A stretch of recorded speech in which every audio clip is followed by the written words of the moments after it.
이제 초등학교 2학년이 되고 이제 내년이면 초등학교 들어가는 두 손자, 손녀와 함께 살고 있는데요.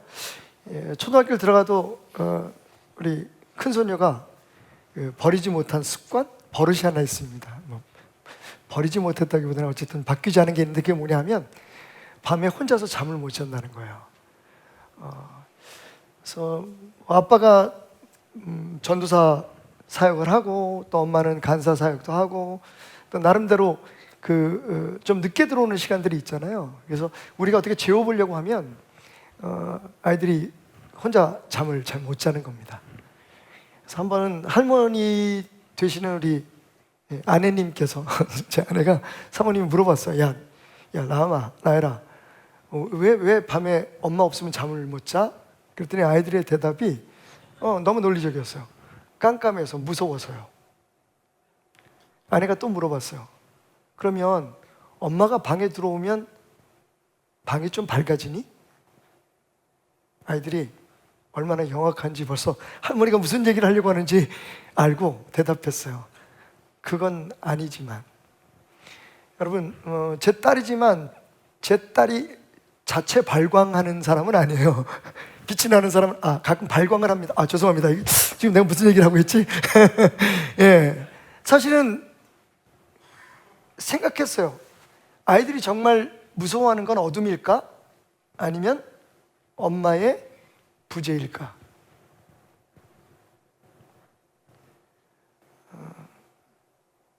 직업상 이런 질문을 안 드릴 수가 없네요.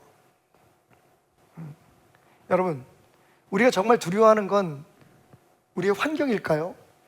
우리 앞에 놓여 있는 어려움일까요? 아니면 그 어려움 속에 우리와 함께 하시겠다고 약속하신 주님을 느끼지 못하는 것일까요? 이게 모순인 거죠, 그죠? 우리는 항상 주님이 우리와 함께 하시고 세상 끝날까지 우리를 버리지 않으실 것이라고 약속하셨다고 믿습니다. 하지만 막상 그 주님을 붙들어야 하는 순간에, 그 주님의 음성을 들어야 될 순간에 우리는 그 주님을 느끼지 못합니다. 주님을 붙들지 않습니다. 그래서 믿는 사람이나 믿지 않는 사람이나 문제를 만나면 다 두려워하고 고통스러워합니다. 믿음은요, 어둠 속에서 여전히 주님이 우리와 함께 하신다. 어떤 상황에서도 주님은 우리와 함께 하신다는 것을 인정하고 신뢰하는 것입니다. 그것이 우리를 세상에서 이기는 자로, 승리하는 자로 만들어줄 수 있기 때문입니다. 근데 우리가 참 아주 오래된 좋지 않은 버릇이 하나 있어요. 인간에게 있어 가장 오래되고 부정적인 버릇, 그게 뭔지 아십니까? 탓하는 거예요. 책임을 전가하는 겁니다. 이건 너무 오래된 이야기예요. 에덴 동산으로까지 거슬러 올라갑니다. 하나님께서 아담과 하와를 창조하시고 그리고 그들을 위해서, 인간을 위해서 온 세상을 창조하셨어요. 에덴이라고 하는 동산을 만드시고 거기에 각종 그런 과실들과 여러 가지 좋은 것들을 만들어 놓으셨죠. 그리고 아담에게 하나님 말씀하셨어요. 이 동산의 모든 것을 네 마음대로 다 먹을 수 있지만 선악을 알게 하는 저 나무의 열매는 먹지 말라고. 근데 인간이 그것을 따먹고 맙니다. 하나님의 명령을 어긴 거죠. 하나님께서 인간에게 충분히 생각할 수 있는 시간을 주신 것 같아요. 왜냐하면 그날 날이 선선해질 때에 하나님께서 그들에게 나타나셨다고 말씀하십니다. 다시 말하면 아내 하와가 먼저 뱀의 유혹에 이끌려서 선악과를 따먹고 그리고 그것을 자기 남편에게 주어서 같이 먹게 하고 그리고 하나님이 나타나셔서 그들을 책망하시는 그 시간까지의 충분한 시간의 여유가 있었다는 거죠. 그 사이에 그들은 뭘 했을까요? 그들은 자신들의 부끄러움을 숨기고 감추는 데에 급급했습니다. 여태까지 벗고 살아도 아무런 문제가 없었어요. 아무것도 숨길 것도 감출 것도 없었습니다. 하지만 순간 그들이 죄를 지었다는 것을 인지할 수 있는 능력을 갖게 된 거죠. 그들은 나뭇잎으로 부끄러운 부분을 가리고 숨어 있습니다. 그때 하나님께서 나타나시죠. 아담에게 물으십니다. 아담아, 내가 분명히 너한테 말했는데 너 왜 이거 따먹었니? 그러자 아담이 말합니다. 자, 여기서부터 우리의 그 못된 버릇이 시작되죠. 당신이 내게 데려온 저 여자가 나한테 먹으라고 줘서 먹었습니다. 하나님께서 아담에게 처음 원래 따먹은 건 하와인데 왜 아담에게 물어보셨을까요? 우리는 말씀대로 읽으면서 이렇게 묵상합니다. 그 이유는 하나님께서 그 과실을 먹지 말라고 직접적으로 말한 사람이 아담이었기 때문이다. 그 후에 무슨 일이 있었는지 성경은 기록하고 있지 않습니다. 어쨌든 아담이 먼저 하나님의 명령을 들은 사람이었기 때문에 하나님은 아담에게 물으셨죠. 너 그거 먹지 말라고 너한테 얘기했잖아. 근데 왜 먹었니? 저 여자가 나한테 갖다 줘서 먹었습니다. 저 여자 때문입니다. 여러분, 사실 그 탓질에는 어떤 문제가 있었냐면, 당신이 내게 소개해주고 데려다준 그 여자 때문에 내가 지금 그걸 먹었다는 거 아닙니까? 그 얘기는 자기 아내에게 책임을 전가하는 것 이상으로 그 아내를 자기에게 소개해준 하나님에게 책임을 전가하고 있었던 거죠. 당신이 저 여자만 나한테 안 보내줬으면,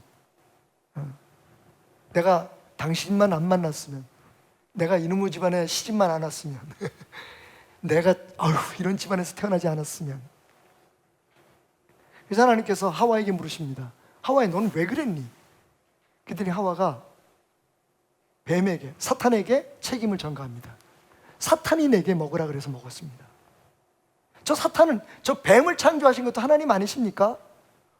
라고 하는 은연의 책임 전가가 담겨져 있는 주장이었다 생각하지 않을 수 없습니다. 그때 그 동산에서 인간이 처음으로 자기가 책임질 수 있는 것, 자기가 책임져야 할 것을 다른 사람에게 책임을 전가하는 그 일로부터 시작해서 지금까지 우리 인간에게는 마치 아담의 DNA 속에, 그 피 속에 숨겨져 흘러오는 것 같은 버릇이 여전히 이어지고 있습니다. 남 탓하는 것, 책임 전가하는 것, 그러면서 동시에 나를 피해자로 만드는 거죠. 저 사람 때문에, 이 상황 때문에, 그 일만 없었다면. 결국 나는 이 모든 상황과 이 모든 사람들이 만들어 놓은 피해자인 거죠. 지금 내가 이렇게 사는 건, 내가 이렇게 아픈 건, 내가 힘든 건 바로 세상 때문이야. 누구 때문이야? 라고 말이죠. 여러분, 오늘 본문의 주인공인 38년 된 병자를 한번 주목해 보십시다. 장소는 베데스다 연못가입니다. 이 베데스다라고 하는 것은 거기에 본문에도 기록되어 있듯이 히브리 말로 베데스다라고 하는 연못이었다고 얘기합니다. 히브리 말로 베데스다라고 굳이 요한이 기록한 것은 그 곳에, 그 사건이 있었던 현장의 의미를 우리에게 깨닫게 해주는 것이죠. 벳이라고 하는 것은 집이라는 의미가 있고요, 히브리 말로 에스다는 자비입니다. 은혜입니다. 그러니까 벳에스다라는 말은 은혜의 집, 자비의 집. 왜 그런 이름이 붙었을까요? 그 자비의 집이라고 이름 붙여진 그곳에는 연못이 하나 있었는데, 이 연못이 1년에 한 번쯤 끓어오르는 겁니다. 요동을 치는 거예요. 그때 누구든지 어떤 병이 걸렸던 사람이든지 그 물에 들어가면 병이 낫는다고 하는 전설이 있었습니다. 실제적으로 그런 일이 있었는지 없었는지 성경은 이야기하지 않고 있고, 그리고 많은 역사가들은 그 베데스다의 전설이 유대인들 가운데, 특별히 몸이 아프고 힘겹게 살아가는 사람들에게는 소망을 주고 희망을 주기 위한 그런 이야기였다라고 이야기합니다. 어쨌든 그 베데스다에서 병이 고쳐진 사람의 기록은 남아있지 않습니다. 그러니까 말 그대로 전설이었을 가능성이 큽니다. 어떤 이유이든지 그 물이 움직였겠죠. 땅속에서 샘물이 솟아올랐든지, 간헐천천 말이죠. 물이 움직이는데 그 위에 물이 움직일 때 사람들은 거기에 천사가 내려와서 그 물을 휘저는다고 생각했습니다. 그리고 제일 먼저 들어가는 사람만. 너무 야박하죠? 기왕 천사가 와서 1년에 한 번쯤 물을 휘저을 거면 한 열댓 명 선착순으로 좀 살려주면 얼마나 좋아. 꼭 한 사람만. 그게 전설이라는 의미를 더욱 강력하게 우리에게 보여주는 증거일 수도 있습니다. 여하튼 그래서 거기는 수많은 병자들, 성경에 쭉 기록되어 있는 것처럼 가지각색의 그런 장애와 질병을 가진 사람들이 다 모여 있었어요. 그들의 소망은 딱 한 가지였습니다. 물이 들끓어오를 때 거기에 먼저 들어가는 것. 그 가운데 오늘 38년 된 병자가 있었습니다. 예수님은 그때가 명절, 유대인의 명절이었음에도 불구하고 그 명절 잔치 혹은 어떤 집회에 참여하지 않으시고 그 불쌍한 사람들이 모여있는 자비의 연못가 치유의 집으로 향하십니다. 그리고 거기서 그 수많은 병자 중에 딱 골라서 이 38년 동안 그 자리에 누워 있어야만 했던 이 오래된 병자를 찾아가십니다. 예수님이 찾아가십니다. 그리고는 그 병자에게 물으시죠. 긴 말 없었습니다. 어쩌다 이랬어? 언제부터 이랬어? 흔히 의사 선생님들이 묻는 것 같은 그런 문진 같은 건 없었어요. 그냥 뭐라고 말씀하셨냐면 네가 낫고자 하느냐? 라고 물으십니다. 네가 낫고자 하느냐? 자, 문제는 그런 예수님의 질문에 대한 이 병자의 대답입니다. 보십시오. 그가 뭐라고 얘기합니까? 병자가 대답하되 주여 물이 움직일 때에 나를 못에 넣어주는 사람이 없어 내가 가는 동안에 다른 사람이 먼저 내려가나이다. 여러분 들리십니까? 여기 바로 그 탓하는 병, 책임을 전가하고 그래서 자기 자신이 피해자라는 것을 강조하려고 하는 버릇이 확인이 드러나고 있습니다. 이런 얘기죠. 난들 낫고 싶지 않겠소? 그런데 이 나쁜 사람들이 38년 동안 내가 여기 누워있는데 다 다른 사람은 나보다 늦게 왔는데 지네들만 살라고 바쁘지 나를 생각해주는 사람은 하나도 없어. 죄송합니다. 성경은 굉장히 짧게 얘기하는데 제가 설명을 붙여서 그런 거죠. 인간들이 다 못됐어요. 제일 오래된 나부터 먼저 물에 집어주면 얼마나 좋아. 근데 어떤 인간 하나도 나를 물에다 집어주는 사람이 없습니다. 집어넣어주는 사람이 없습니다. 그래서요 여태까지 나는 이렇게 이 자리에서 누워서 이러고 있을 뿐입니다.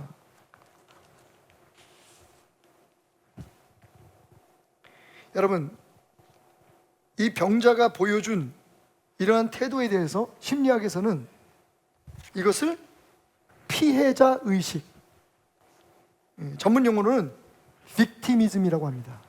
빅티미즘. 사실 영어 사전에 찾아보면 안 나오는 단어예요. 그런데 심리학 용어에는 나옵니다. 빅티미즘. 보통 영어에는 빅팀후드, 이렇게 피해 의식, 피해자 의식, 이런 식으로 나옵니다만, 이 빅티미즘이라는 건 뭐냐면 나는 피해자라는 겁니다. 자기 스스로를 피해자로 정의하는 거예요. 내가 이렇게 된 건 다른 어떤 이유가 있다. 그건 누구 때문이다.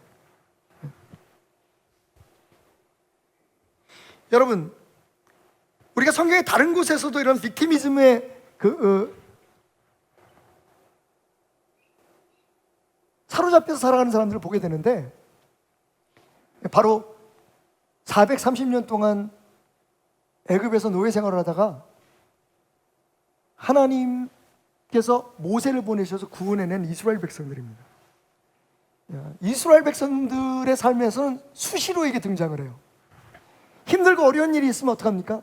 왜 우리를 애굽에서 데려와서, 모세 당신이 왜 우리를 이곳에 데려와서 우리를 여기서 죽게 하느냐는 겁니다. 지금 일어나는 모든 일의 책임은 따라 나온 우리가 아니라 노예 생활에서 이제 벗어나기 위해서 새로운 삶을 살기 위해 나온 우리가 아니라 우리를 끌고 나온 당신의 책임입니다. 여러분, 여기 또 주의할 게 있습니다. 항상 우리가 무엇인가 혹은 누구에게인가 책임을 전가하고 그리고 우리가 탓을 할 때 조회할 때 그것은 그 모든 것이 하나님의 허용하심과 하나님의 계획 없이는 이루어지지 않는다는 거죠.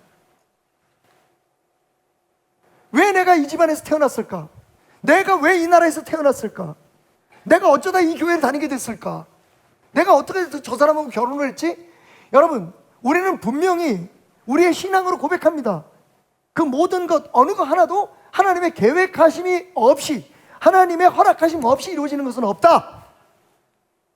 그렇다면 우리가 어떤 원인이나 혹은 우리에게 아픔을 주는 그 사건, 사람에게 책임을 전가할 때 그 책임 뒤에는 항상 누가 있습니까?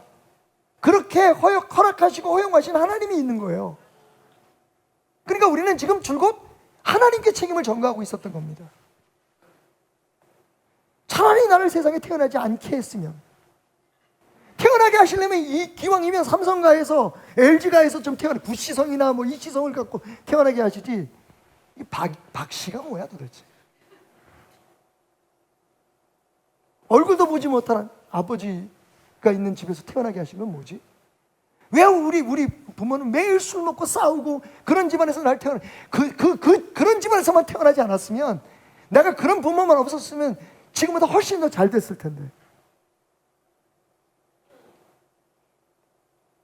하나님을 믿기 전까지는 그런 생각들이 충분히 우리를 잠깐이지만 혹은 평생 우리의 삶에 어느 정도의 위안과 그리고 평안을 줄 수 있는 이유가 될 수 있었을 거예요. 왜냐하면 나는 피해자니까.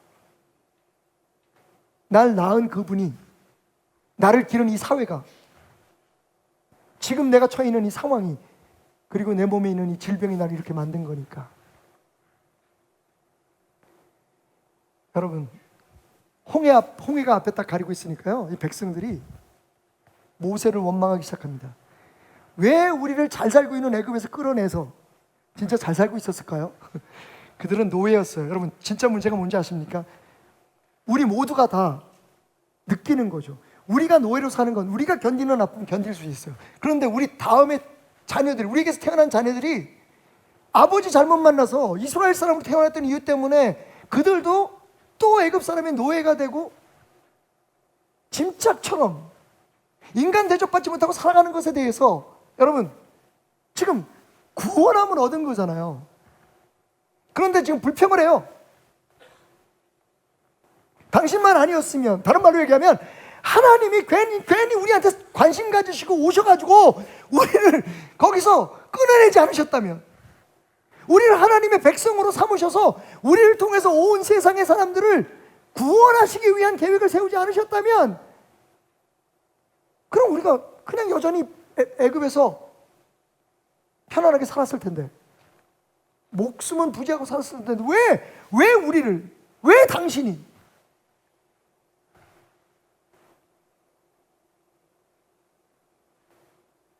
여러분, 문제는 이 38년 된 병자가 예수님을 안 만났다면, 예수님이 그에게 안 찾아오셨다면 문제 없어요. 그죠? 정말 생각해보면 뭐 우리 잘못도 아니고 우리가 그렇게 원한 것도 아니고 선택할 조건도 없었어요. 우리가 태어난 것, 우리가 이 세상에 오게 된 것은 우리가 선택할 수 있는 것들이 아니었었잖아요. 그리고 많은 경우 우리가 겪게 되는 아픔과 고통들이 우리의 선택에 의해서 주어지지 않은 것들이 많습니다. 근데 중요한 건 우리는 예수님을 만났잖아요. 예수님이 우리를 찾아오셨잖아요. 그러면 우리의 이야기는 다르게 쓰여져야 됩니다. 이 사람처럼, 여러분, 뭐라고 해요? 주여라고 얘기하잖아요. 그러니까 정말 예수님을 믿었는지 안 믿었는지는 확실히 모르겠지만 예수가 누구라는 것에 대해서는 분명히 알고 있었던 것 같아요. 예수님의 그 명성과 그분의 평판, 그리고 그분의 소문에 대해서 이미 알고 있었지 않았을까? 그럼에도 불구하고 이 환자는, 이 병자는 예수님께 말합니다. 누구는 안 낫고 싶어요? 지금 난 놀리는 겁니까? 세상 사람들이 너무 나빠서 난 이렇게 살 수밖에 없어요 라고 말이죠.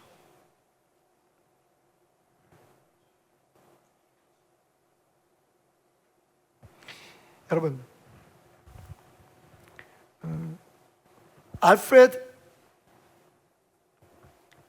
아들러라고 하는 심리학자가 있습니다. 사실 우리는 이제 뭐 보통 프로이드에 대해서 모르시는 분들은 없지만, 프로이드 정신분석학회의 회장으로 있다가 자기 나름대로 이건 충분치 않다. 그래서 그 개인 심리학이라고 하는, 그러니까 그냥 어떤 상징적이고 그 형이상학적인, 손에 잡히지 않는 어떤 그 사람들의 심리를 파악하거나 꿈을 해석하거나 이런 것 가지고는 부족하다.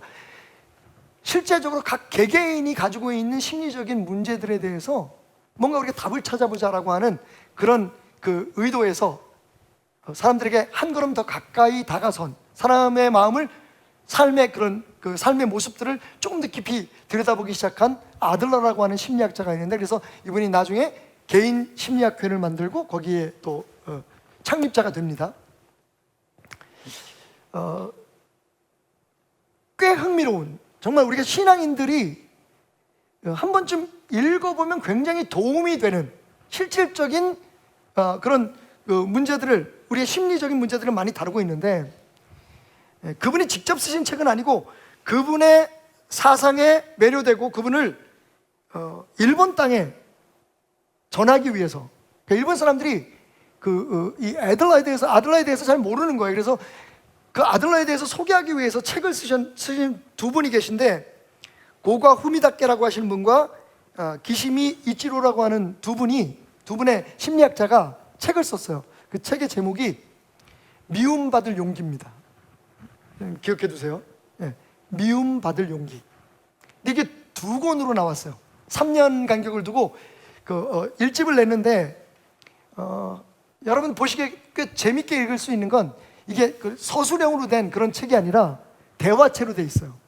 그러니까 한 청년이 그 아들러로 추측되는 심리학자를 만나서 두 사람 사이에 나눈 대화체로 책을 썼는데, 그 두 번째 책에 미움받을 용기라고 하는 책 그 파트 2에 아주 재밌는 아들러의 이 가르침이 나오더라고요.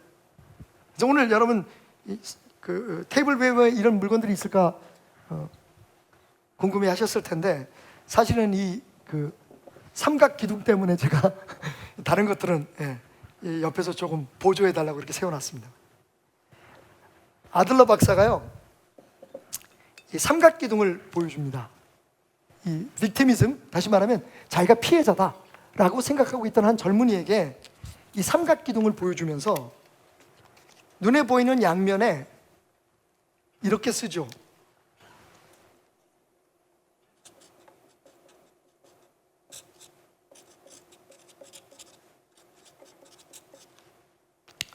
한쪽 면에는 지금 내가 처해 있는 이 아픔의 원인이 되는, 나를 이렇게 만든 나쁜 사람, 제가 좀 순화했습니다. 나쁜 놈.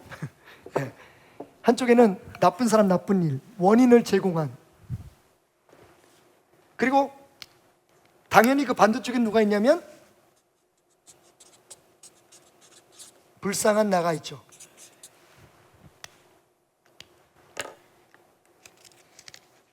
이게 지금 우리가 세상을 살아가면서 겪게 되는 아픔에 대한 우리의 태도입니다.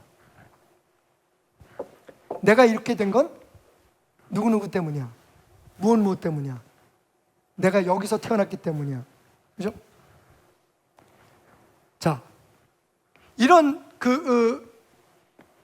태도를 가지고 있으면 어떤 현상들이 나타나나요? 빅티미즘의 증상이죠. 특성, 첫째, 책임 회피가 일어나죠. 책임 전가가 일어납니다.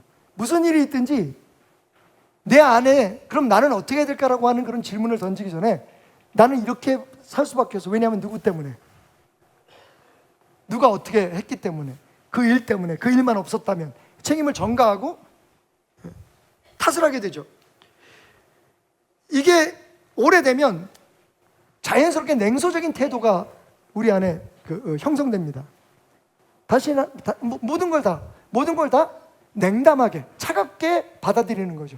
오늘 이 38년 된 병자, 그럴만해요. 여러분 생각해 보십시오. 38년 동안 거기 그렇게 누워서 꼼짝도 못하고 그렇게 살았다면 얼마나 세상이 원망스럽고 얼마나 모든 상황들이 불편하겠습니까? 그러니까 당연히 냉소적일 수밖에 없어요. 누가 와서 말을 걸어도 귀찮은 거죠. 뭐 나를 물속에 집어넣어 줄 것도 아니고 그때도 아니고 우리 가족조차 버려서 38년 동안 여기 눕게 만들어놨는데 당신이 나한테 뭘 해줄 수 있다고. 말은 그렇게 하겠지 하지만 뭐 그래서 어쩌라고 나보고 뭐 이런 냉소적인 태도를 갖게 되는 거예요. 그러니까 예수님께서 오셔서 너무 따뜻하게 물으시잖아요. 물론 성경에는 반말로 표현되어 있지만 아마 예수님은 그 당시에 가장 친절하고 따뜻한 말씀으로 물으셨을 거예요. 낫기를 원하세요? 그 병에서 낫기를 원하시나요? 라고 물으셔봤겠죠. 근데 이 사람 뭐라고 얘기합니까? 당신이 무슨 상관이냐는 거예요.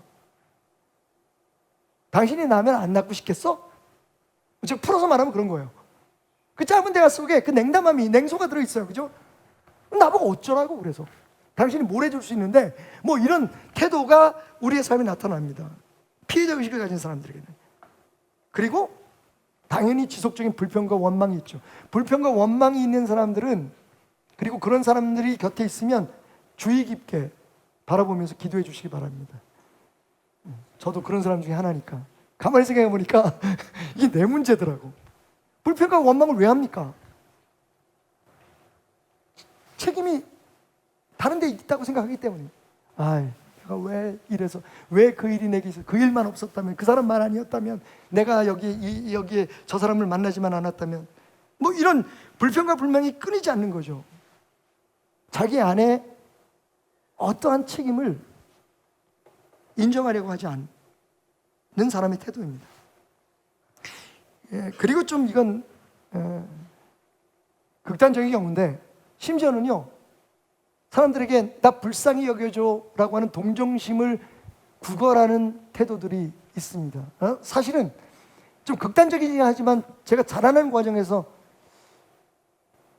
그런 친구들을 몇 분 만난 적이 있어요. 우리 교회 안에서. 그게 난가? 이런 설교하면 참 힘들어요.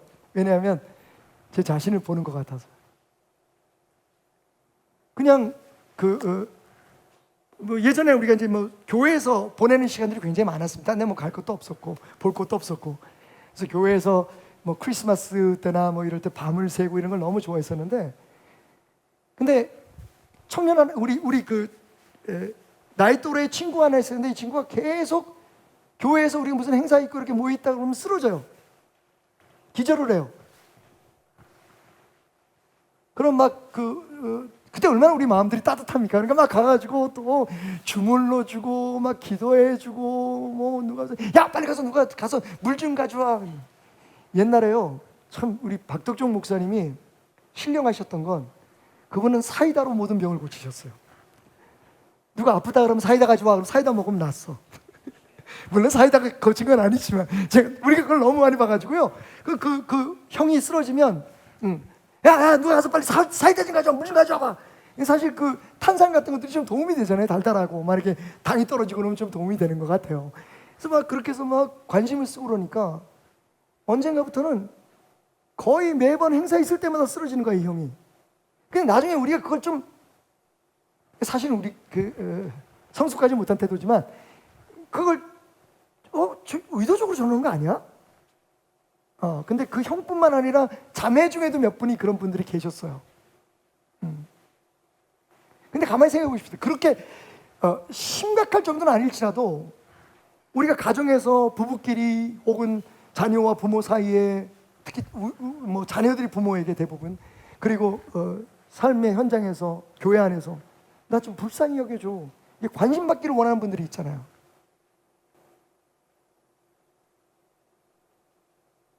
그러려면 불쌍히 보여야 돼요.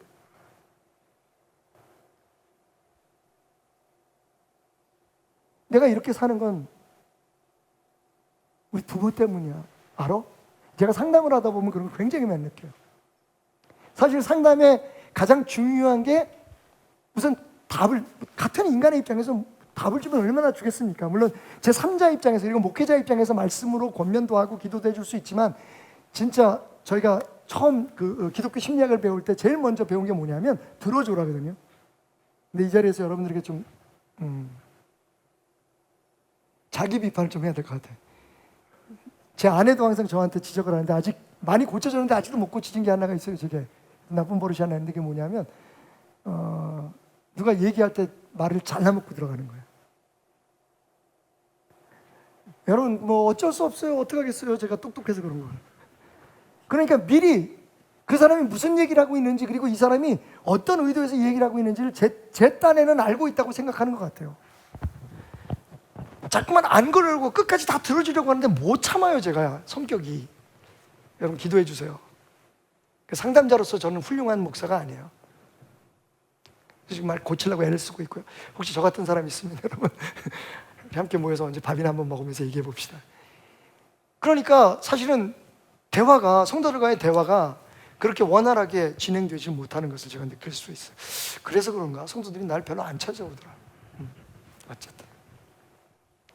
근데 그렇게 된 이유 중에 하나가 뭐냐면 대부분의 상담하러 오시는 분들은 자기 아픈 걸 알아달라 그래요. 내가 이렇게 된 게, 여러분 예를 들면 어떤 사업 문제 때문에 오시잖아요.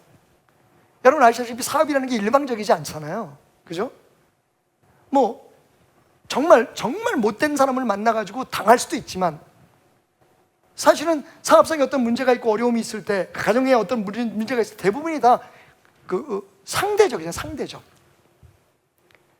분명히 그 사람이 잘못한 것 같아요. 제가 얘기를 들어보면. 근데 이 사람도 잘한 건 없어. 적어도 그리스도인의 관점에서. 근데 불쌍히 여겨달라는 거예요. 목사님, 내가 이래가지고 지금 어려움 갖고 있어요. 충분히 그럴 수 있어요. 저도 그렇게 하니까. 근데 생각해보면 그게 우리의 문제를 해결해 줄 수는 없다는 거죠. 근데 이보다 더 심각한 문제가 하나 있어요. 여기서 제가 신앙적인 얘기를 좀 하려고요. 교회 생활 얘기를. 그냥 그 현실에 안주하려고 해요. 괜찮은 거예요. 이 상태가. 38년 된 병자에게 누가 될지 미안한 말인지 모르겠지만 어쩌면 전 그런 생각을 했어요. 이 사람이 거기 그냥 누워서 불평하고 원망하고 다른 사람 책임 돌리면서 자기의 삶의 모든 불행과 자기의 삶의 모든 문제를 그냥 즐긴다는 표현은 뭐하지만 그냥 받아들이고 살았던 것 같다. 38년 동안 거기 누워있으면요 먹을 거 갖다 주죠. 물론 지금 우리가 생각하는 그런 요양원이나 호스피스 병동 같은 그런 곳은 아니었겠지만, 그렇게 좋은 환경은 아니었겠지만, 그래서 38년 동안 거기 누워서 꼼짝 못하는데 안 죽었다는 얘기는 뭐예요? 누군가 그에게 먹을 걸 줬고 그를 보살펴주는 사람이 있었다는 거죠. 단지 물속에 집어넣어주지만 않았을 뿐이지. 제가 충격적인 얘기를 들었어요. 아마 우리 성도님들 가운데 그 안수 집사님들 우리 길거리 천사 운동 같이 하셨던 분들은 들으셨을지도 몰라요. 그 운동을 하시는 안 목사님이 그냥 노숙인들에게 먹을 것만 주지 않으세요. 이분이 한 일 중에서 뭐가 하나 있냐면 외국에 있는 그 잡지가 있어요. 빅 이슈라고. 이 안 목사님이 그러니까 노숙인들이 직접 만들어서 내놓는 신문이에요. 이 잡지 같은 신문인데 빅 이슈라는 그거를 우리나라에 도입을 해가지고 그걸 팔아서 길거리에서, 그래서 가끔 보면 노숙하시는 분들이 그런 빅 이슈 같은 그 잡지를, 신문 같은 걸 파는 걸 보실 수 있어요. 그걸 사주시면 그 돈을 가지고 이 사람들이 자립하고 또 함께 생활할 수 있는, 그러니까 길거리가 아니라 집 안에 공동생활할 수 있는 그런 집들을 마련해주는 일을 이 안 목사님이 계속 해오셨어요. 근데 이 안 목사님 어느 날 한숨을 쉬시면서 저한테 그러는 거예요. 목사님, 이거 계속 해야 될지 안 해야 될지 가끔, 당연히 해야 될 일이지만 가끔 속이 상할 때가 있습니다. 그래서 공동 생활시설 만들어주고요, 직장도 어렵사리 얻어주고요, 그러면 자립할 것 같았는데 얼마 안 있으면 그 사람이 또 다시 길거리에 있다는 거예요. 그래서 물어봤대요. 왜 그러냐 그랬더니 이게 편하다는 거예요. 그러니까 이건 이미 마음의 벽인 거죠. 그죠? 여러분 그 정도는 아니라도 우리 안에 그게 있어요. 예를 들면 지금 교회 생활이 편한 거예요. 그 편하기 위해서 어떻게 해야 되는지 아십니까? 여러분, 탓을 하시기 시작해야 돼요. 나는 지금 마음속에 성장하고 싶고 예수님을 닮아가고 싶고 성령 받고 싶고 은혜 받고 싶은 그런 마음이 있는데 도대체 이놈의 교회가 성경 공부도 안 해, 기도회도 안 해, 부흥회도 안 해 하면 나오실래요? 제가 30년 동안 평생 계속 들어왔던 얘기예요. 우리 교회는 뭐가 어때서, 목사님은 뭐가 어때서, 목사님 설교에는 어떤 문제가 있어서, 뭐 우리 교회의 시스템이 어때서. 다 일리가 있는 말씀이죠. 맞아요, 여러분.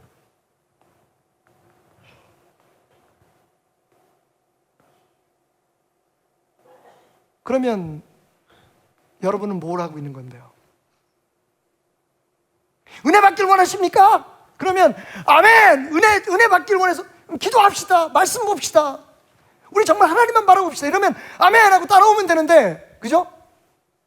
적지만 우리 교회 성경 공부 없나요? 신학교도 있죠? 지금 공개 강의하는데 안 모여. 지난번보다 확실히 떨어졌더라고. 제 책임이에요. 맞아요. 얼마나 들을 게 없으면 안 오시겠어요. 근데 그래도, 그죠? 그래도 뭔가 하나님께서 이 부족한 종을 통해서 무슨 얘기를 하게 하시면 또 은혜된 되는 사람들이 있대. 난 그런 사람들 좋아.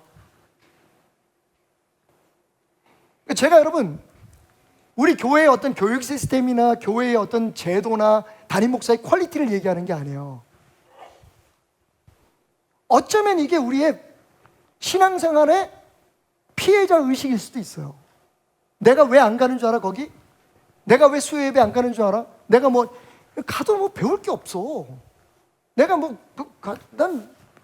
내가 왜 가야 되는지, 물론 여러 가지 이유들이 있어요. 그죠? 시간 문제도 있고, 그런 건 여러분 다 이해하고 들으십시오. 제가 꽉 막혀서, 그런 문제를 가지고 여러분들의 그런 어려운 문제나 이런 것들은 무시하는 게 아닙니다. 적어도 우리 안에, 그러면 지금 내가 겪고 있는 문제가, 내가 지금 믿음이 성장하고 싶고 내 몸에 병을 고치고 싶고 내가 삶의 어떤 문제를 해결하고 지혜를 얻고 싶은데 그걸 얻기 위해서 지금 우리는 뭘 하고 있느냐는 거예요. 주님이 우리에게 네가 은혜 받기 원하느냐, 네가 지혜를 갖기를 원하느냐, 능력 받기를 원하느냐.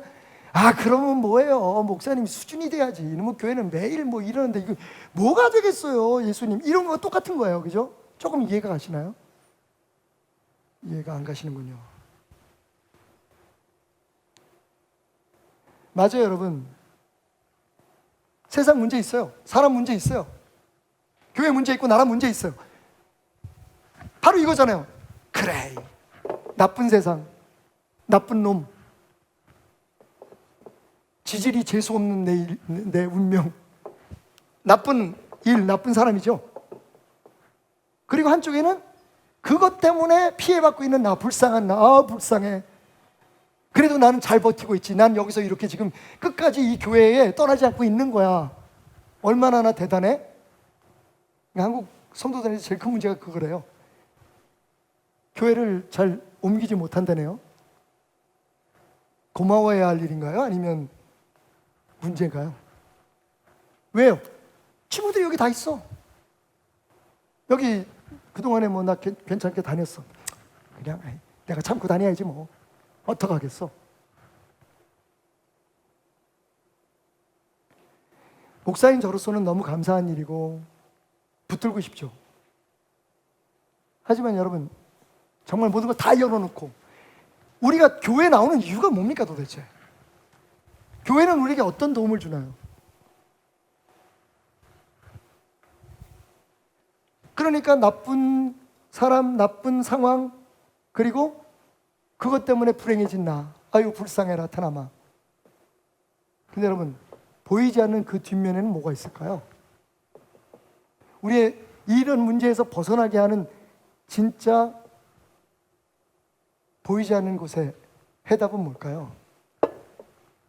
아들러는 이렇게 얘기합니다. 그래서 어쩔 건데? 너는 어쩔 건데? 당신은 어떡할 건데? 우리의 선택은 계속 불평하고 원망하고 이렇게 누워서 누가 떠먹여주는 밥만 먹고 살 거냐? 여러분, 이 어쩔 건데라고 하는, 적어도 오늘 제가 여러분들에게 외치는 이 어쩔 건데라고 하는 말 속에는 주님이 일어나고 하시는데 어쩔 건데, 주님이 찾아와시는데 어쩔 건데, 우리가 예수님을 믿고 있는데 어쩔 건데라고 지금 묻고 있는 거예요. 제가 세상에서는 이 어쩔 건데라는 말이 정말 상처가 될 수도 있어요. 그죠? 답이 없는데 어쩔 건데. 그런데 여러분, 우리가 믿는 예수님은 어떤 분이십니까? 그런 우리들을 위해서 일부러 이 세상에 오신 분이시잖아요. 그리고 우리의 모든 짐을 다 짊어지시고 모든 죄를 다 해결하시고 내 안에서 답을 찾으라고, 내 안에서 하나님의 자녀로서의 권리와 축복을 누리라고 말씀하셨잖아요. 그런데 여러분, 우리가 그 예수님의 말씀을 듣고 예수님의 말씀을 배우면서도 우리 안에, 그래, 세상이, 환경이, 그 사람이, 그 일만 없었다면, if only, 그죠? 부정적인 if only죠. 내가 그날 그 자리에만 없었다면, 내가 그 사람과 만나서 결혼하지 않았다면, 내가 뭘 어쩌겠다면. 여러분, 그래서 어쩌겠다는 겁니까? 여기에 우리의 선택이 있는 거예요. 아들러가 말하는 거예요. 나는 수많은 사람들이 책임을 전가하고 불평하고 원망하면서 거기서 벗어나지 못하고 안주하는 모습을 보았다. 여러분, 얼마나 당당해요. 그죠? 편안해요. 내 문제 아니야. 이건 다 지금 이 상황이 문제고 그 사람들이 문제고. 그런데 그런 사람들이 치유받을 수 있는 비결은 보이지 않는 그 한쪽 면에 있었다는 거예요. 그게 뭡니까? 그래, 그게 너야. 그럼 어떻게 살 건데 앞으로는? 사실 오늘 예수님 보십시오. 예수님이 그 사람은 긴 상담을 하지 않으세요. 목적은 분명합니다. 우리에게 뭘 보여주기를 원하셨습니까? 예수님이 그렇게 얘기하는, 아니 나는 물에 집어넣는 사람이 없는데 이 세상 사람들이 이래가지고 나는 38년 동안 여기 이렇게 누워 있을 수밖에 없어요 라고 얘기하는 그에게 뭐라고 말씀하십니까? 두 말 안 하세요. 일어나 네 짐을 들고 걸어가라. 나이키에서 그 슬로건으로 사용해가지고 돈 많이 벌었던 문구가 있죠. Just do it as I command you, as I tell you. 야, 내가 너한테 말한 대로 그냥 해. 다른 말로 얘기하면 너 하고 싶은데, 너 일어나기 원하는 그 병자의 말 싹 빼버릴까요? 그리고 한번 우리가 연결해 볼까요? 예수님께서 그를 만나서 오래된 줄 알고 그에게 가셔서 말씀하셨습니다. 내가 낫고자 원하느냐? 일어나 걸어라. 여러분, 그보다 더 선명하고 확실한 답이 어디 있습니까? 다른 사람이 얘기하시는 게 아니에요. 주님께서 말씀하시는 겁니다. 세상을 창조하시고 타락하고 무너진 우리의 삶을 다시 하나님의 사람으로 회복시키시고 천국의 삶을 우리에게 허락하시기 위해서 오신 그분이, 그리고 그냥 그런 마음만 있고 소망만 있는 게 아니라 그럴 수 있는 능력이 있는 그분이, 그리고 그것을 우리에게 약속하신 그분이 말씀하시는 거예요. 낫기를 원해? 일어나 걸어가. 네 믿음이 성장하기를 원해? 그러면 성장해. Just do it. Just do it. 어쩔 건데 그래서 그렇게 불평만 하고 있을 거야? 삶을? 그렇게 불평만 하고 있을 거야? 신앙을? 그렇게 불평만 하다가 인생 마칠 거야? 여러분, 만약 이게 중요해요. 예수님의 그 말씀을 듣고 이 사람이 진짜 일어나서 걸어가려고 용기를 내지 않았다면, 그죠? 예수님은 하실 일을 다 하신 거잖아요. 명절에 일부러 찾아와서 그에게 기적을 선포하셨습니다. 자, 그 다음에 문제가 뭐예요? 아니 38년 동안 누워있던 이 사람이 일어나서 걷는다는 게 의학적으로 말이 됩니까? 심리적으로 말이 됩니까? 근데 중요한 건 이 사람이 일어났어요. 두말하지 않고 일어났어요. 그리고 걸어갔어요.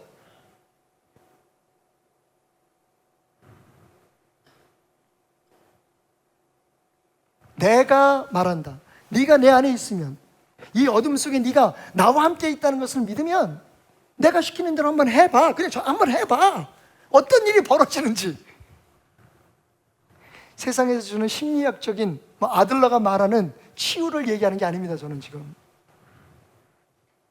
우리에게 보장되어 있는 주님의 축복, 우리에게 허락되어 있는 주님의 능력, 우리가 경험하기를 원하는 기적들, 이 주님 안으로 문을 열고 들어갈 수 있는 비결이 바로 이 용기인 거예요. 그러니까 그날 그 사람이 치유받은 건 몸이 아니라 뭐였어요? 마음인데, 마음에 무엇이 치유받았을까요? 용기예요. 용기. 주님 말씀하신 대로 한번 해보는 거.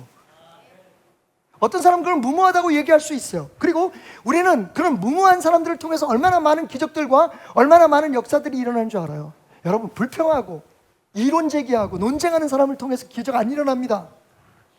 그건 문제가 어느 정도 정리가 되고 해결되는 처럼 느껴질 수는 있지만, 주님은요, 주님이 말씀하신 대로, 주님이 요구하시는 대로, 그분이 우리에게 명령하신 대로 해보는 사람, 용기를 내서 그렇게 하는 사람을 통해서 역사하신다는 거죠.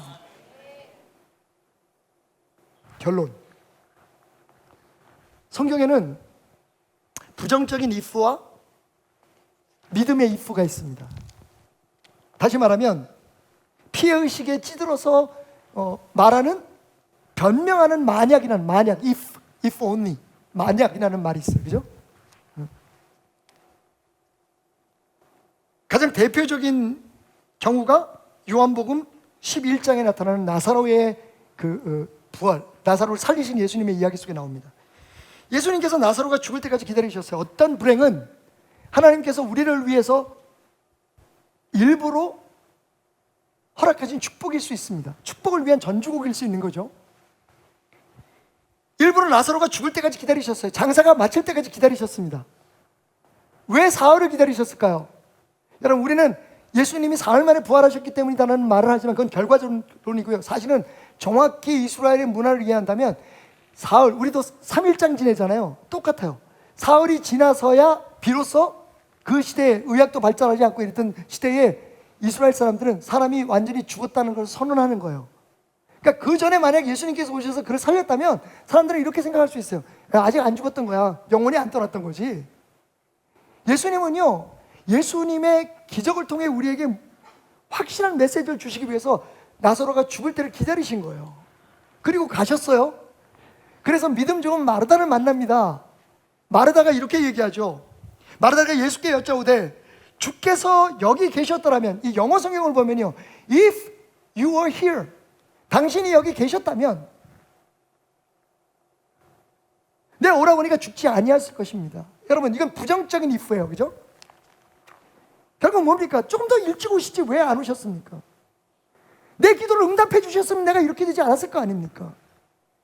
내가 그 사업할 때 기도하고 시작하고 예배하고 시작했는데 왜 이렇게 망하게 하셔서 날 이렇게 만드셨습니까? 그때 도와주셨으면 내가 이렇게 안 되지 않았을 겁니까? 우리는요, 우리의 삶에 이런 부정적인 if를 많이 얘기합니다. 근데 여러분, 그러자 예수님께서 뭐라고 말씀하시냐면요, 40절에서 좀 뛰어넘어갔습니다. 예수께서 이르시되 내 말이 내가 믿으면, 여러분, if you believe, 그죠? If you believe, 네가 만약에 믿는다면, 내가 지금 말하는 대로 될 것을 네가 믿는다면 뭐라고 말씀하십니까? 하나님의 영광을 보리라. 이건 긍정적인 if죠. 맞아요, 여러분. 우리의 삶에는 수많은 부정적인 if들이 있습니다. 예? 내가 그때 그 자리에 없었다면, 내가 그때 그 시간에 거기에 없었다면, 내가 그 사람을 어떻게 만나지 않았으면, 그 사람을 만나서 그 사람의 소개를 받아서 그 사람을 만나지 않았다면, 수많은 if들이 있는데 이 모든 것들은 다 어떻게 보면 지나간 일에 대한 책임 정화와 핑계거리예요. 그래서 내가 지금 이렇게 됐다는 거예요. 그럼 여기서 우리가 그리스도인으로서 던져야 될 질문이 있는 거예요. 이 불평하는 if를 믿음의 if로 바꿔야 돼요. 그러나 지금이라도 내가 내 삶의 주인 되신 예수님을 믿으면, 지금이라도 그분이 내게 하라고 하시는 대로 행할 수 있으면, 주님이 말씀하신 것처럼 주님이 일하시는 걸 신뢰하고 기다릴 수 있다면, if 이건 믿음의 if인 거죠. 주님 말씀하시잖아요. 내 말을 믿기만 하면 네가 하나님의 영광을 보리라. 그 안에는 네가 우라비가 살아나는 걸 네가 볼 거야. 그런데 왜 일찍 안 왔다고 불평하고, 왜 관심이 없었냐고 불평하고, 왜 나를 그렇게 만들었냐고 불평하고. 여러분, 그건 우리가 예수님을 믿기 전에, 알기 전에, 예수님을 만나기 전에 이 38년 된 병자가 취했던 똑같은 행동인 거예요. 그런데 여러분, 이 병자가 어떻게 치유받았다고요? 말 그대로 just do it. 그냥 했어. 예수님이 일어나라고 하니까 그냥 일어난 거예요. 여러분, 여기에는요 많은 생각과 많은 고민이 필요 없었을 겁니다. 그냥 용기예요, 용기. 어쩌면 그 안에는 이런 생각도 있었지만, 안 되면 말고 그냥 저분이 일어나라고 하니까 한번 일어나 보지. 근데 일어났어요. 지금 우리에게 필요한 게 바로 그겁니다. 불평의 if를 믿음의 if로 바꾸는 거예요. 왜? 우리는 이미 예수 안에 있으니까. 예수 안에 있다면, 우리가 만약에 예수 안에 있는 게 분명하다면, 예수님이 나와 함께 있는 게 분명하다면, 예수님이 지금 내 기도를 듣고 계신다면, 예수님이 역사하신다면 하나님의 영광을 보리라. 한번 해보지 뭐. 지금 앉아있는 그 자리에서, 그 누워있는 자리에서 일어나셔야 돼요. 불평 그만하시고 원망 그만하시고 하셔도 좋은데, 그거 여러분 믿음 성장이나 여러분의 삶에 주님의 능력을 경험하는데 아무런 도움이 안 된다는 말씀을 드리는 겁니다. 제가 뒷문 열어놓고 도망가려고 말씀드리는 거 아닙니다. 이건 제가 아니래도 마찬가지입니다. 왠지 아세요? 우리를 살리실, 우리를 일어나 걷게 하실 이는 예수님이기 때문에 그렇습니다.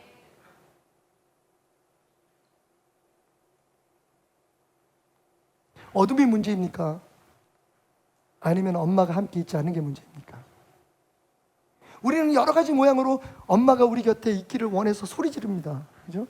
아, 무서워. 어떤 애들은 울기도 하고, 어떤 애들은 관심을 끌기 위해서 이 깜깜한 밤에 엄마가 내 옆에 누워 있어주는 게 너무 좋아요. 따뜻하고. 사실은 엄마가 좋은 거죠.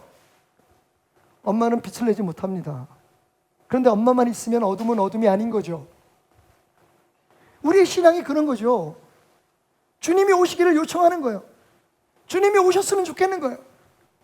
이 고통 속에서, 이 아픔 속에서 사랑하는 사람을 먼저 잃어버리고 먼저 하늘나라로 보낸 이 처절한 상황 속에서 생명이 되시고 능력이 되신 주님만 옆에 있으면, 근데 왜 다른 것들을 그렇게 많이 핑계를 대고 불평하고 원망을 합니까? 그래서 어쩌라고요? 나보고 어쩌라고가 아니라, 그래서 어쩔 건데 라고 바꾸셔야 돼요. 오늘 설교 제목은 나보고 어쩌라고 해요. 오늘 결론은 그래서 어떡하실 건데요? 입니다. 그런 적이 일에 대해 우리가 무슨 말 하리요? 만일 하나님이 우리를 위하시면, 만일 if 하나님이 우리를 위하신다면 누가 우리를 대적하겠느냐? 여러분, 이게 믿음의 고백이에요. 믿음의 if입니다. 이 말은요 반의적인 질문이잖아요. 하나님이 너희를 위하시는데, 하나님이 너희를 선택하시는데 무슨 문제가 있겠어? 무슨 두려움이 있겠어? 결국 너는 승리할 수밖에 없어. 여러분, 우리의 if를 바꿔야 돼요. 불평하고 원망하고 책임을 전가하는 if를 바꿔서, 이제 하나님이 우리와 함께 하시니 우리 안에 무슨 일이 일어날까? 하나님이 우리를 위하시니 우리에게 무슨 일이 일어날까라고 하는 믿음의 if로 바꾸는 저와 여러분이 되시기를 주님의 이름으로 축원드립니다.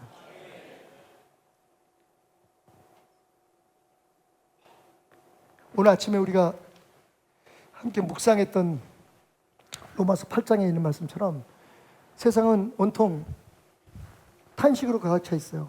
사도 바울은 얘기하죠. 온 세상이 하나님의 자녀들이 나타나기를 위해서 모든 피조물들이 탄식한다. 그리고 이어서 말합니다. 성령을 받아 하나님의 자녀된 우리도 탄식한다.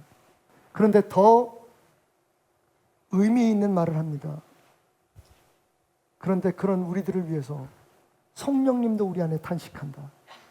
여러분, 이 세상이 탄식으로 가득하고, 이 세상이 마치 한 치 앞도 내다볼 수 없는 그런 안개 속과 같이 우리의 삶에 많은 두려움과 아픔을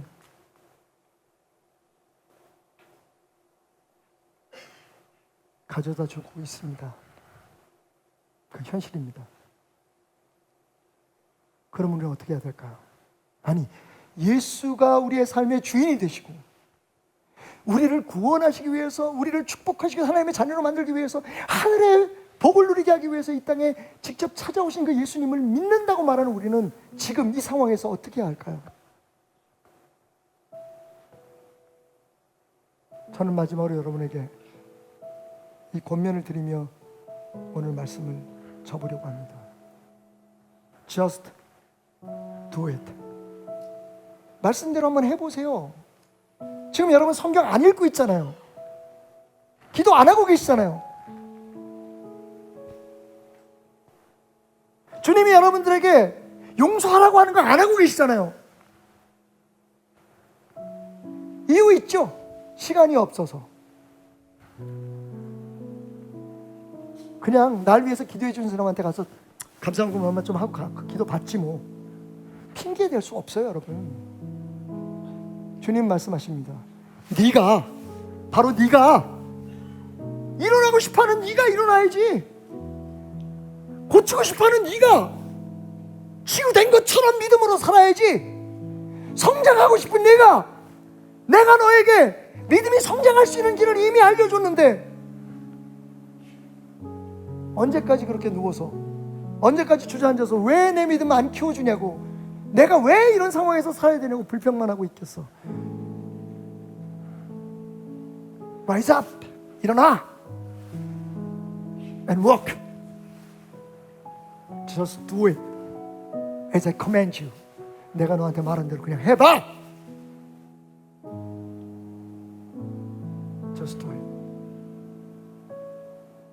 진짜 치유는요, 온전하신 그분의 말씀대로 행해보고자 하는, 행하고 싶은 용기를 회복하는 겁니다. 믿음 복잡하지 않습니다, 여러분. 용기 없는 믿음은 믿음 아닙니다. 듣고 알고 그것이 우리를 어떻게 변화시키겠습니까? 오히려 그게 불평거리가 돼요.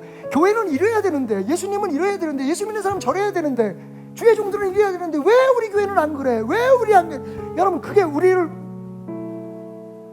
어디로 인도할 거라고 생각하십니까? 불평을 멈추고 책임여간을 멈추고 주님 말씀에 따라 그냥 한번 일어나 봐야지. 여러분, 두 다리에 힘이 돋습니다. 하나님은요, 그냥 일어나라고 말씀하시는 게 아니라 일어날 수 있는 힘을 우리에게 주시는 분이십니다. 종종 우리 앞에 안개가 끼고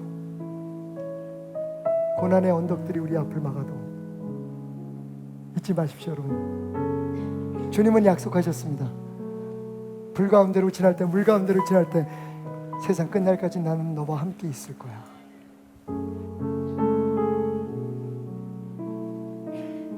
지금 우리에게 찾아오셔서 한번 해보겠니? 한번 해봐. 은혜 받고 싶어? 은혜 받아. 일어나고 싶어? 일어나. 성장하고 싶어? 성장해. 그 문제에서 벗어나고 싶어? 자녀들의 고민에서 벗어나고 싶어? 그럼 그렇게 해. Just do it. Just do it. That's the answer for your all the problems. 너의 모든 문제의 답은 Just do it as I told you. 내가 너에게 말한 대로, 말씀대로. 그 믿음으로 놀라운 은혜와 기적을, 놀라운 변화를 경험하는 한 주간이 되시기를 주님의 이름으로 축원합니다. 비록 안개 속을 걷는 것 같은 날들일지라도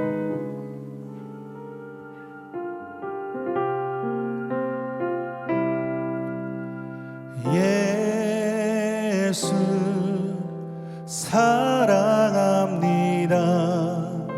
사랑합니다. 온 마음 다하여 오직 주님 한 분만 간절히 더 원합니다. 예수 사랑합니다. 예수 사랑합니다. 사랑합니다.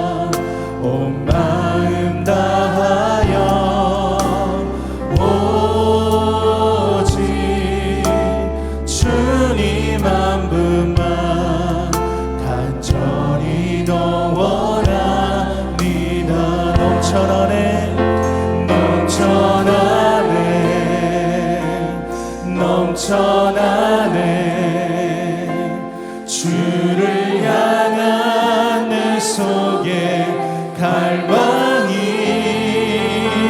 주님께로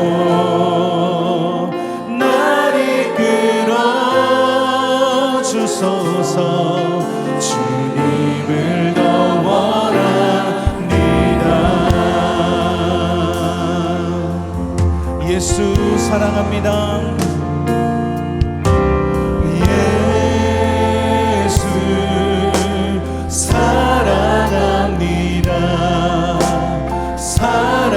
사랑합니다.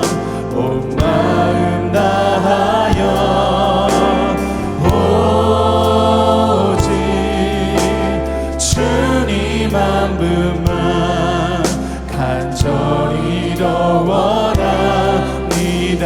넘쳐나네 넘쳐나네 넘쳐나네 주를 향한 내 속에 갈망이 주님께로 날 이끌어 주소서. 주님을 더 원하니 우리 한 번 더 넘쳐나네 넘쳐나네 넘쳐나네 주를 향한 내 속에 갈망이 주님께로 날 이끌어 주소서. 주님을 더 원합니다.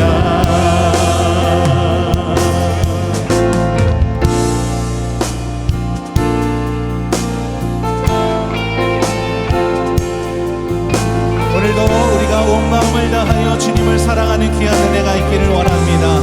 주님을 향한 그 갈망, 주님을 향한 그 마음, 오늘 이 시간 귀한 예배를 통하여 나타내는 귀한 은혜가 있기를 원합니다. 우리 같이 목소리 높여서 한 번 더 주님 앞에 나아가기를 소망합니다. 넘쳐나네 넘쳐나네 넘쳐나네 주를 향한 내 속에 갈망이 주님께로 날 이끌어 주소서. 주님을 더 원한 우리 한 번 더 넘쳐나네 넘쳐나네 넘쳐나네 주를 향한 내 속에 갈망이 주님께로 날 이끌어 주소서. 주님을 더 원하 우리 마지막으로 한 번 더 넘쳐나네 넘쳐나네 넘쳐나네 주를 향한 내 속에 갈망이 주님께로 날 이끌어 주소서. 주님을 더 원합니다. 주님을 더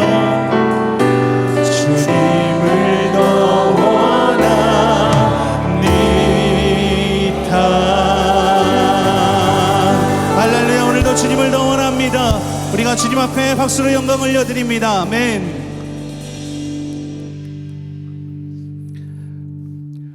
오늘도 주님의 성령이 이곳에 함께 하실 줄로 믿습니다. 우리가 찬양으로 주님을 높여드리고 또한 그 크신 이름을 마음껏 찬양하는 은혜가 있기를 원합니다. 아멘. 우리 같이 이 시간 신나게 한번 찬양하기를 원합니다. 우리 다 같이 일어나서 박수치며 하나님께 찬양으로 영광 올려드리겠습니다.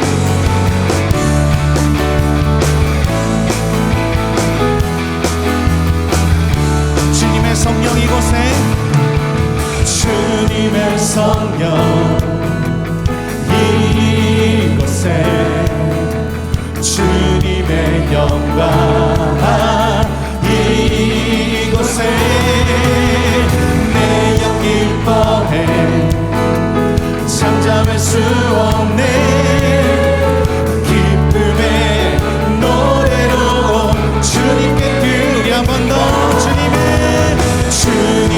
성령 이곳에 주님의 영광 이곳에 내 영이 기뻐 내 영 기뻐해 잠잠할 수 없네 기쁨의 노래로 주님께 드립니다 찬양 받으소서 높임 받으소서 하나님 나의 왕 나의 주 하나님 찬양 받으소서 높임 받으소서 하나님 영원히 우리 한 번 더 주님의 성령 주님의 성령 이곳에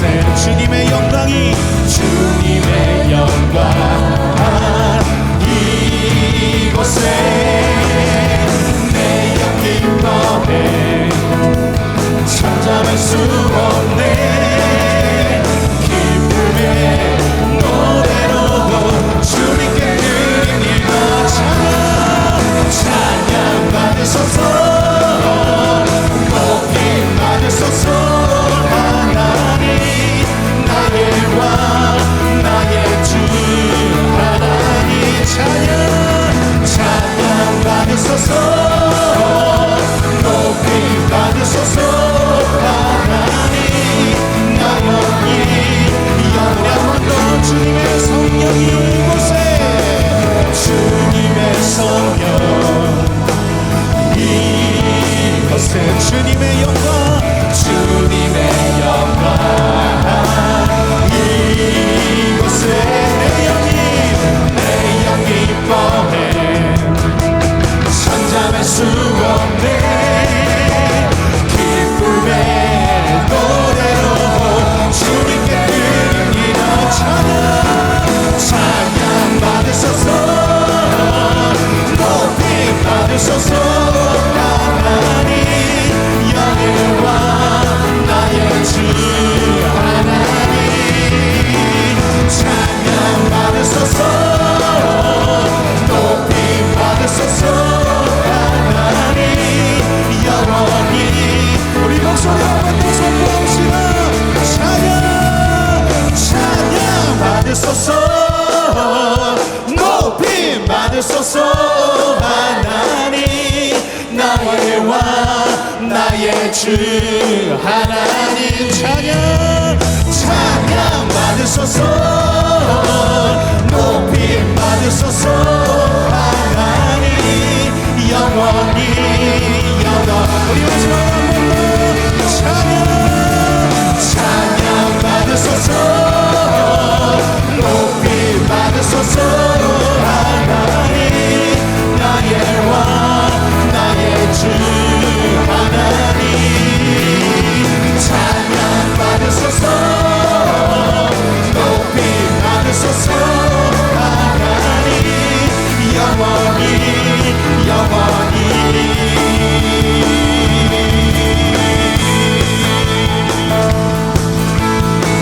나의 길과 진리 생명 나의 영원한 소망 되신 주님의 이름을 높여 찬양합니다 나의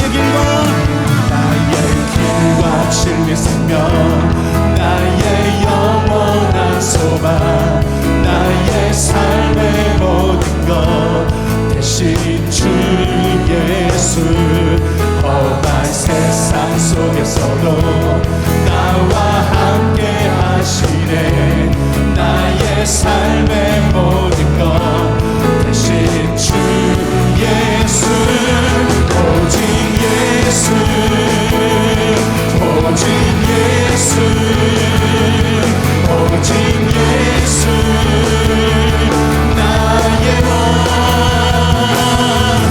오직 예수 오직 예수 오직 예수 나의 왕 나의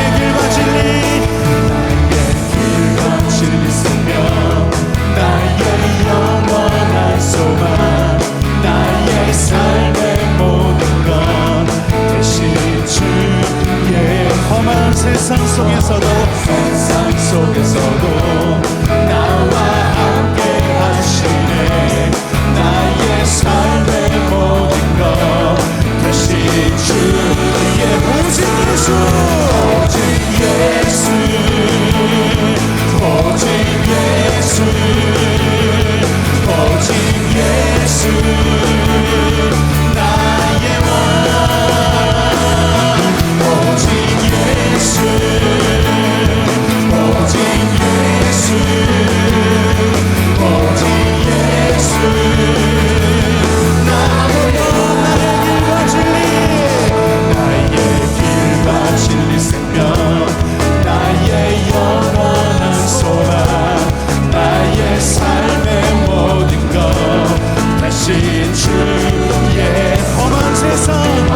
우리가 나의 왕 되신 주님의 이름을 높여드린 것처럼 오늘도 주님의 영광을 노래하며 그 길을 걸어가는 은혜가 있기를 원합니다.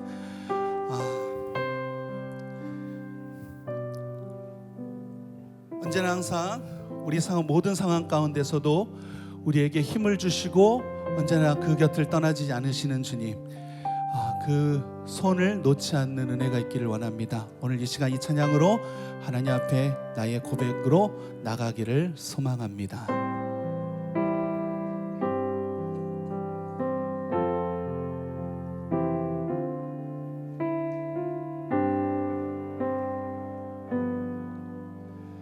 누구나 무거운 짐을 지고 가는 길, 아무도 끝을 알 수 없네. 사랑의 노래는 점점 희미해지고 내일의 두려움 넘치지만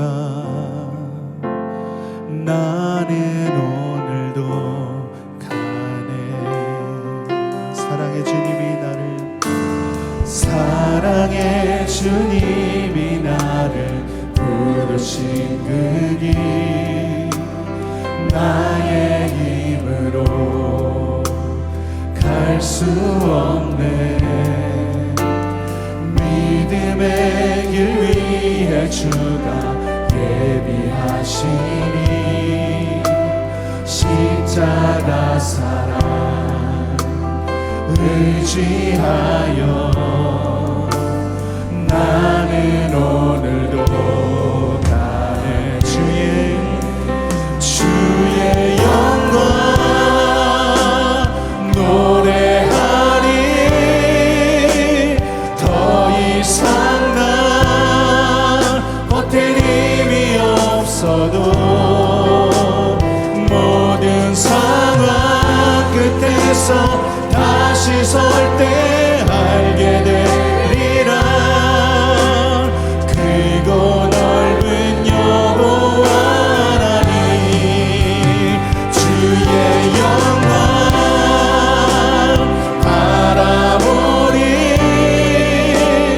만군의 주 크신 나의 하나님.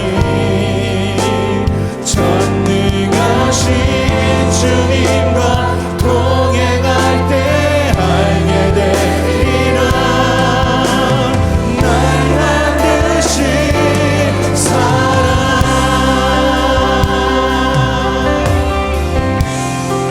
사랑의 주님이 나를 부르신 그 길,